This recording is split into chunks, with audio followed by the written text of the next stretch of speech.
Įsivylimas įvyko staigiai ir netikėtai. Filmavimo kameros patapo tuo metu įprastinių mobiliųjų telefonų komponentų. Tai ir buvo pirmasis vaizdo įrašymo aparatas mano rankose. Pirmą kartą paspaudęs rek mygtuką, aš iš karto supratau, ką turiu daryti. Surinkau grupelę draugų, suviliojęs galimybę padurnioti ir pradėjom filmuoti viską, kas pasimaišydavo po keliui.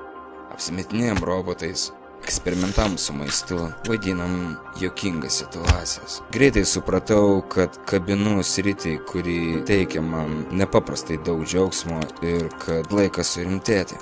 Parašiau trumpometražinio filmo scenarijų, papirkau draugus jį perskaityti, išmokti ir net suvaidinti. Turėdamas medžiagą, išmėginau gal 10 montavimo programų. Galiausiai sukūriau filmą. Pasisekimas, kurio sulaukiau, buvo labai netikėtas. Filmas buvo nusiųstas į Auksinio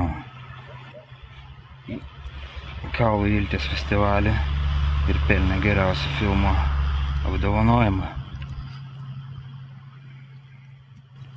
Tokio pasisekimo geriau būčiau nesulaukęs.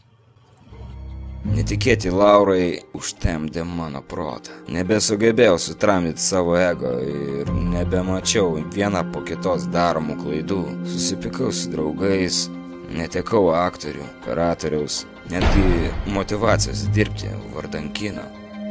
Greičiausiai viskas būtų išėję į gerąją pusę, jeigu nebūtų su manim susisiekęs užsienietis prodiuseris, kuris pasiūlė krūvą pinigų, kad sukurčiau oficialų debiutinį filmą jo kompanijos vardu.